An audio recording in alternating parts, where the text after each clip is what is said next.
નમસ્કાર વાલા વિદ્યાર્થી મિત્રો, સ્વાગત છે તમારું। આજે વાત કરીશું ધોરણ 6માં મિત્રો આપણી પ્રથમ વાર્ષિક પરીક્ષા જે તારીખ 8-10-2025ના રોજ જે ગણિત વિષયનું પેપર લેવામાં આવનાર છે તેનું પેપર આપણે 80 ગુણનું પૂછાવાનું છે। તો ચાલો વિદ્યાર્થી મિત્રો પેપરનું સચોટ સંપૂર્ણ સોલ્યુશન જોઈએ। તેના પહેલાં ખાસ કરીને ચેનલમાં નવા છો તો ચેનલને પણ મિત્રો અવશ્ય સબસ્ક્રાઈબ કરી વિડીયોને લાઇક અને શેર કરવાનું ન ભૂલતા। મિત્રો ધોરણ 6માં ગણિત વિષયનું પ્રકરણ જે મિત્રો અલગ અલગ પ્રકરણમાંથી પેપર આવવાનું છે તેમાં તારીખ 8-10-2025ની બુધવારના રોજ આપણું પેપર 80 ગુણનું હશે અને 3 કલાકની અંદર આ પેપર આપણી શાળામાં પૂર્ણ કરવાનું છે। સૌપ્રથમ પ્રશ્ન નંબર 1ની વાત કરીએ તો નીચે આપેલા દાખલા ગણવાના છે। અહીંયા તમને મિત્રો કોઈ પણ તમારે 3 દાખલા ગણવાના છે। એક પ્રશ્ન એટલે કે એક દાખલાના 3 ગુણ રહેશે એવા 3 દાખલા ફરજિયાત લખવાના છે 9 ગુણના। મિત્રો પહેલો દાખલો છે કે સાયકલ બનાવતી કંપનીએ માર્ચ માસમાં 1608 સાયકલ, એપ્રિલ માસમાં 1950 સાયકલ અને મે માસમાં 4566 સાયકલનું વેચાણ કર્યું। તો આ ત્રણેય માસમાં કંપનીઓએ કુલ કેટલી સાયકલનું વેચાણ કર્યું હશે? તો અહીંયા આપણે સાયકલનું કુલ વેચાણ કેટલું કર્યું એના માટે સરવાળો કરવો પડે। તો સરવાળો જવાબ આવશે 8124 કુલ સાયકલનું વેચાણ થયું હશે। એના પછી મિત્રો બીજો દાખલો છે કે મહેશે ધંધો કરવા માટે હરીશ પાસેથી 60,000 રૂપિયા ઉછીના લીધા છે। તેણે જો 50,190 પાછા ચૂકવી દીધા હોય તો હવે તેમણે કેટલા રૂપિયા ચૂકવવાના બાકી રહ્યા? તો 60,000માંથી 50,190 બાદ કરીએ તો આપણો જવાબ આવે છે તે છે 9,810 ચૂકવવાની રકમ બાકી છે। ત્રીજો દાખલો, એક કારખાનામાં એક દિવસમાં 1250 ટી શર્ટ બને છે તો 15 દિવસમાં આ કારખાનામાં કેટલા ટી શર્ટ બનશે? તો 1250 ગુણ્યા 15 કરીએ તો મિત્રો આપણો જવાબ આવે છે 18,750। 4, એક ખેડૂત પાસે કુલ 348 ગુલાબના છોડ છે તો 1 કરોડમાં 15 ગુલાબના છોડ રોપવા ઈચ્છે છે તો આવી કેટલી હરોળ બનશે? કેટલા ગુલાબના રોપા રોપાયા વગરના વધશે? મિત્રો બનતી હરોળ તો 348/15, તો એને આપણે ભાગાકાર કરીએ તો 23 છે એ મિત્રો હરોળ બનશે અને 3 ગુલાબના રોપા રોપાયા વગરના વધશે। આગળ વાત કરીશું પ્રશ્ન નંબર મિત્રો 2 છે એનો છે માગ્યા મુજબ જવાબ આપવાના છે જેમાં 1 મિત્રો અહીંયા આપેલો જે જવાબ છે 45,68,321 એટલે કે 45,67,321 સંખ્યાને ભારતીય અને આંતરરાષ્ટ્રીય પદ્ધતિમાં દર્શાવવી હોય તો 45,67,321 આ રીતે લખાય, જ્યારે આંતરરાષ્ટ્રીયમાં 4,567,321 લખાશે। એના પછી 2, 4, 8, 5 અંકોનો ઉપયોગ કરી સૌથી નાની અને સૌથી મોટી સંખ્યા બનાવીએ તો અને સૌથી મોટી સંખ્યા બનશે 8,542 અને સૌથી નાની સંખ્યા બનશે 2,458। હવે બંને વચ્ચેનો તફાવત તો બાદબાકી કરીએ તો બંને વચ્ચેનો તફાવત આવશે 6,084। બ છે માગ્યા મુજબ જવાબ આપવાના છે જેમાં મિત્રો પહેલો છે ઉતરતા ક્રમમાં ગોઠવો। ઉતરતા ક્રમમાં ગોઠવીએ તો પહેલો આવશે 8,623, પછી 6,832, 3,285 અને 2,368।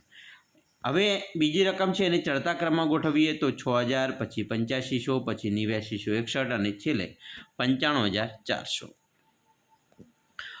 પ્રશ્ન મિત્રો 3 છે એનો છે સંખ્યા રેખાની મદદથી ગણતરી કરવાની છે અને જવાબ લખવાના છે।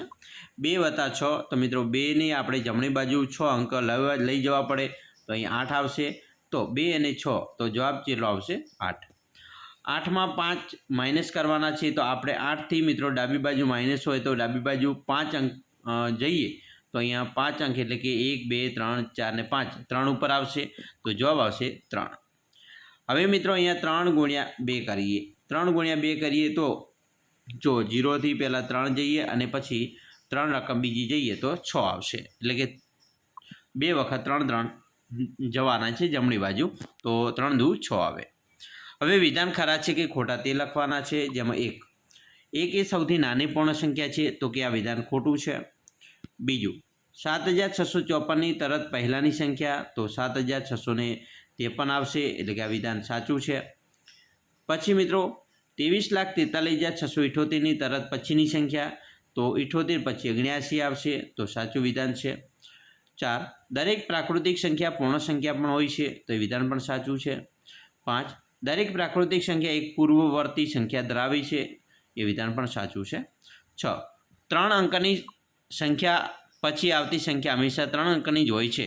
તો 3 અંકની સંખ્યા પછી મિત્રો આવતી સંખ્યા હંમેશા 3 અંકની હોય એવું ન કહી શકાય, કેમ કે 999 પછીની જે સંખ્યા છે એ મિત્રો 4 અંકની આવે છે, એટલે આપણે એને એવું ના કહી શકીએ કે 3 અંકની સંખ્યા પછી 3 અંકની જ સંખ્યા આવે, તો આ વિધાન ખોટું બને. પ્રશ્ન 4 છે, નીચેના પ્રશ્નોના જવાબ આપવાના છે, જેની અંદર મિત્રો એક નીચે આપેલ ખાલીજગ્યામાં એવું અંક લખો કે જેથી બનતી સંખ્યાને 11 વડે નિશેષ ભાગી શકાય. તો અહીંયા મિત્રો આપણે 8 મૂકવા પડે અને અહીંયા 0 મૂકીએ તો 11 વડે નિશેષ ભાગી શકાશે. બીજું છે સંખ્યા 10,908 એમાં 6 અને 9 વડે વિભાજ્ય છે કે નહીં તે ચકાસો. તો મિત્રો 10,908 એ 2 અને 3 વડે વિભાજ્ય છે, તેથી 6 વડે પણ વિભાજ્ય કહેવાય અને 9 વડે પણ વિભાજ્ય છે. પ્રશ્ન 5, માગ્યા મુજબ ગણતરી કરો. અહીંયા મિત્રો 196ના અવિભાજ્ય અવયવ આપણે પાડવા હોય તો આ રીતે 2 × 2 7 × 7 થી પડશે. પછી 20, 28 અને 36ના સામાન્ય અવયવો શોધવાના હોય તો 20ના અવયવ મિત્રો છે, 28ના સામાન્ય અવયવ, 36ના. હવે દરેકની અંદર મિત્રો 1, 2 અને 4 એ સામાન્ય અવયવ દૂર કરીએ તો એ સામાન્ય અવયવ બની જશે.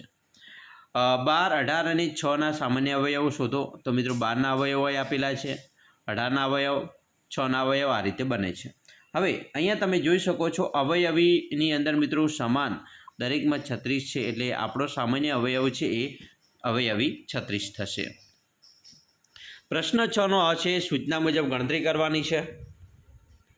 36 અને 84નો ગુસા શોધો. તો 36નો મિત્રો ગુસા છે 2 × 2 × 3 × 3, જ્યારે 84નો ગુસા છે 2 × 2 × 3 × 7. હવે બંનેનો ગુસા શોધીએ તો 2 બરાબર × 2 × 3 થશે. બરાબર, અહીંયા 3 સંખ્યા આવે છે, 7 આવતી નથી, એટલે કે 2 દુ 4 તરી 12. 24 અને 90નો ગુસા શોધો. તો મિત્રો 24 અને 90નો આપણે લસા ગુસાની પરંતુ લસા શોધીએ તો અહીંયા જવાબ આવે છે 2 × 2 × 2 × 3 × 3 × 5, એટલે કે 360. એના પછી મિત્રો 20, 28 અને 36નો ગુસા શોધો. તો મિત્રો 20નો ગુસા તો 2 × 2 × 5, 28નો ગુસા 2 × 2 × 7, 36નો ગુસા 2 × 2 × 3 × 3. તો આમ સામાન્ય મિત્રો ગુસા શોધીએ તો 2 આવશે દરેકમાં, પછી બીજા પણ 2 આવે છે, તો 2 દુ 4 છે એનો ગુસા થશે. નીચે આપેલ કોયડા ઉકેલો. કોઈ પણ એક.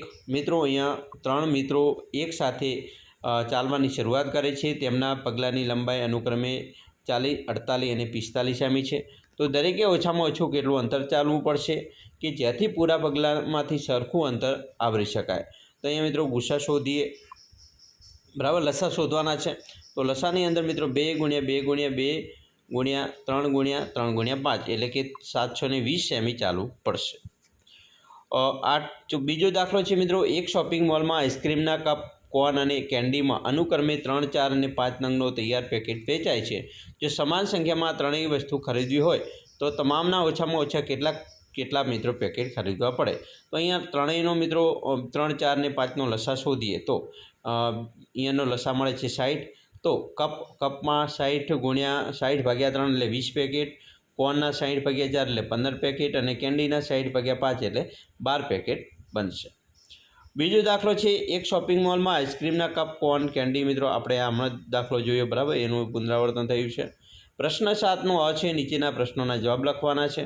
મિત્રો તમને મનગમતો વક્ર દોરી, તેના અંદરના ભાગમાં બિંદુ A અને B તથા તેના બહારના ભાગમાં બિંદુ C અને D દોરો. તો અહીંયા આપણે જેમ આકૃતિ દોરી એ રીતે તમે પણ દોરી શકો છો. બ છે, જોડકા જોડવાના છે. અહીંયા મિત્રો જે પહેલું છે એ ખુલ્લો વક્ર છે, બીજું છે એ બહુકોણ છે, ત્રીજું છે મિત્રો વક્ર જે સાદો નથી, અને ડી છે એમાં બંધ વક્ર જે બહુકોણ નથી આવશે. પછી ક છે, નીચે આપેલી પરિસ્થિતિને અનુરૂપ આકૃતિ દોરો. મિત્રો A, B અને CD એકબીજાને X બિંદુઓમાં છેદે છે, તો આ રીતે મિત્રો આપણે આકૃતિ એની દોરવી પડશે, X બિંદુમાં છેદતી. બીજું, બિંદુઓ M અને N રેખા L પરના બિંદુ છે, પરંતુ બિંદુ A એ રેખા L પર નથી, તો આ રીતે તમે એની આકૃતિ પણ દોરી શકો છો. 3, નીચે આકૃતિનો ઉપયોગ કરી જવાબ લખો. અહીંયા મિત્રો આકૃતિ આપેલી છે, એનો આપણે જવાબ લખીએ તો કોઈપણ બે બિંદુઓના નામ જોડો તો મિત્રો બિંદુમાં આવશે ઈ અને ડી. એના પછી કોઈપણ બે કિરણોના નામ તો કિરણ બી એ, કિરણ સી ડી અને કિરણ સી એ થશે. પ્રશ્ન 8 એનો અ છે ત્રિકોણના પ્રકારના નામ લખવાના છે. અહીંયા મિત્રો ત્રિકોણ છે PQRમાં PQ બરાબર QR બરાબર PR, તો સમબાજુ ત્રિકોણ થશે. બીજું 3 સેમી 4 સેમી અને 5 સેમી બાજુઓ ધરાવતો ત્રિકોણ તો કાટકોણ ત્રિકોણ અને વિષમબાજુ ત્રિકોણ થશે. ત્રીજું ત્રિકોણ XYZમાં ખૂણો માપો ખૂણો Z તો બરાબર 90 અંશ, તો એ કાટકોણ ત્રિકોણ કહેવાય 90 અંશનો. ચોથું ત્રિકોણ ABCમાં AB બરાબર AC તો એ સમદ્વિબાજુ ત્રિકોણ છે. બ છે નીચે આપેલા ત્રિકોણના નામ બે જુદી જુદી રીતે દર્શાવો. તો મિત્રો અહીંયા પહેલું છે 8 અને 8, તો આ બંને બાજુ બે બાજુ સરખી હોય તો સમદ્વિબાજુ ત્રિકોણ અથવા કાટકોણ ત્રિકોણ કહેવાય.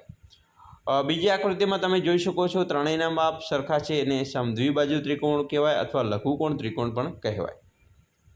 બરાબર. ચાલો આગળ જોઈએ. પ્રશ્ન 9 ખાલી જગ્યા પૂરો.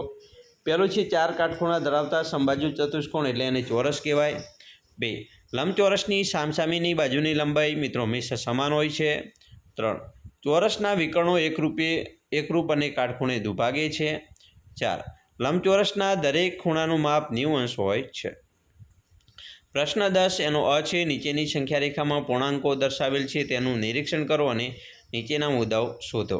અહીં મિત્રો તમે જોઈ શકો છો બરાબર આકૃતિ. એના આધારે આપણે પહેલો પ્રશ્ન જોઈએ કે બિંદુ Cનો સંગત સંખ્યા લખો. તો બિંદુ Cની સંગત સંખ્યા તો મિત્રો કેટલી થાય છે? 0થી ગણીએ તો 5મી આવશે. અહીંયા તમે જોઈ શકો છો 1 2 3 4 ને 5. બીજું સંખ્યા રેખા કયા બિંદુની કિંમત સૌથી વધારે છે? તો મિત્રો અહીંયા ડીની કિંમત સૌથી વધારે છે, 8 આપેલી છે. 3 બિંદુ એ અને બીની વચ્ચે આવેલ બિંદુની સંકેત સંખ્યા લખો. તો એક બિંદુ અને બીજું આવશે બરાબર 3 આવશે. બરાબર. બિંદુ એફની સંગત સંખ્યા ધન છે કે ઋણ? તો ઋણ. અને 5 આકૃતિના બિંદુને તેના મૂલ્યના ચડતા ક્રમમાં ગોઠવીએ તો જી પછી F પછી E A B C D. બ છે માગ્યા મુજબ ગણતરી કરો જેમાં સંખ્યા રેખાનો ઉપયોગ વગર એક સરવાળો કરો જેમ કે -2 વત્તા -38 તો -2 અને -38 તો માઇનસ માઇનસ પ્લસ થાય, પરંતુ અહીંયા મિત્રો મોટી સંખ્યા 38ની પાછળ માઇનસ છે તો જવાબ આવશે -50. 52 વત્તા -15 એટલે કે પ્લસ માઇનસ માઇનસ થાય તો 52માં 15 બાદ કરીએ તો 37 રહેશે. એના પછી બીજી છે કિંમત શોધો. 132 વત્તા -253 વત્તા 253 તો 132 -253 253 ઉડી જાય તો 132 રહે. બીજું છે -20 પ્લસ -30 પ્લસ 15 એટલે કે -20 -30 પ્લસ 15 એટલે કે માઇનસ માઇનસ પ્લસ થાય તો -50 વત્તા 15 એટલે કે -35. વિદ્યાર્થી મિત્રો આવી રીતે તમે પણ તમારી પરીક્ષા માટેની પૂર્વ તૈયારી કરી શકો છો. તમારી પરીક્ષા માટે તમને બેસ્ટ ઓફ લક. અમે આશા રાખીએ છીએ તમને આપણા વિડીયો ખૂબ જ ઉપયોગી નીવડશે અને ખાસ મિત્રો વિડીયો ગમે હોય તો લાઇક શેર અને સબસ્ક્રાઈબ કરવાનું પણ ન ભૂલતા.